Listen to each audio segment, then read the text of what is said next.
اب لیبیا کے بارے میں تو آج تو ایک ہی ہے، لیکن لیبیا کے بارے میں آپ جانتے ہیں کہ جو ویسٹ سائڈ لیبیا ہے جہاں پر ٹریپولی کی حکومت قائم ہے، یعنی کہ ٹریپولی شہر میں جو حکومت قائم ہے اس کو UN بھی قبول کرتی ہے اور اس کو دنیا قبول کرتی ہے، تو وہ تو ہے. لیکن اگر آپ ایسٹ لیبیا کی طرف چلے جائیں گے تو آپ کو جنرل حفتار کی حکومت ملے گی جو تبروک سٹی کے اندر قائم ہے، لیکن اس کو دنیا نہیں مانتی، اقوام متحدہ نہیں مانتی، تو اس لیے ایسٹ لیبیا ابھی کوئی ملک نہیں ہے. لیکن قوی امکان ہے کہ جنرل حفتار کی حکومت جو ہے وہ مان لی جائے گی اور ایسٹ لیبیا جو ہے وہ وجود میں آ جائے گا. وجود میں تو ابھی بھی ہے، قبول کر لیا جائے گا اور اس کو باقاعدہ دنیا کے نقشے پر دے دیا جائے گا.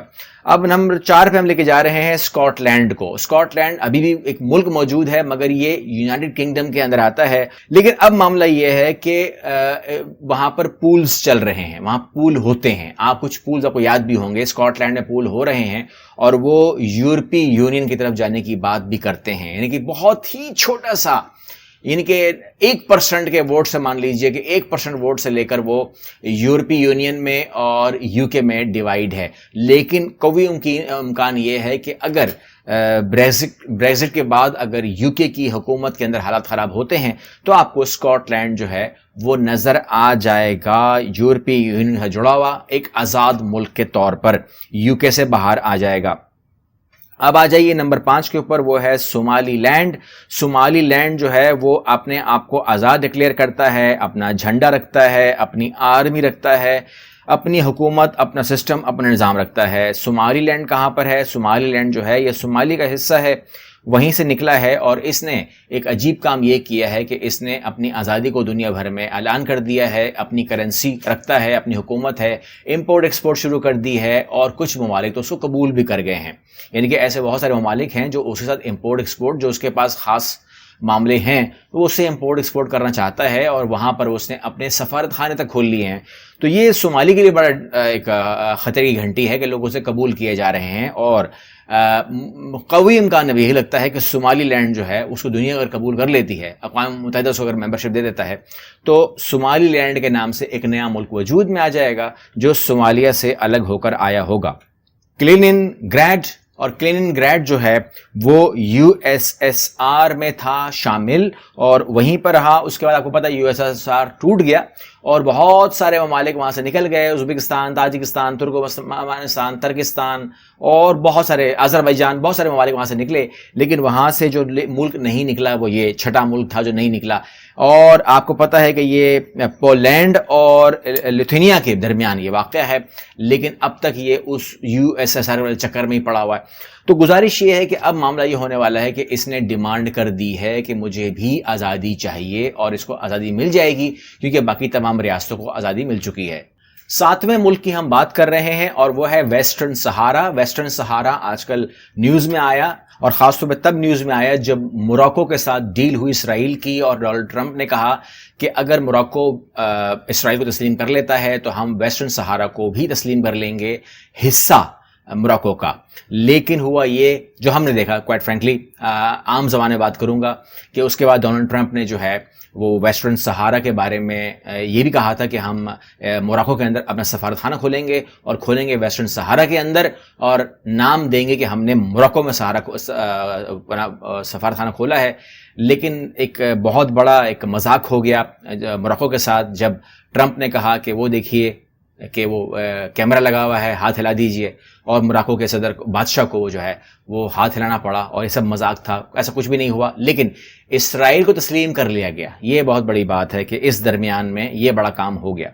جو 8واں ملک ہم بتا رہے ہیں آپ کو، وہ پہلے بھی ملک رہ چکا ہے. پہلے میں کنفرم کر دوں کہ وہ پہلے ملک رہ چکا ہے اور وہ ہے خالستان. خالستان جو ہے جو آج پاکستان اور بھارت ہے، اس سے پہلے یہ پنجاب کے ایریا کے اوپر پورے، اگر آپ اس کا میپ دیکھیں تو پوری فل سائز کے اوپر یہ اویلیبل تھا دنیا میں اور اس نے حکومت کی، یعنی کہ خالستان کے نام سے پہلے ملک موجود تھا.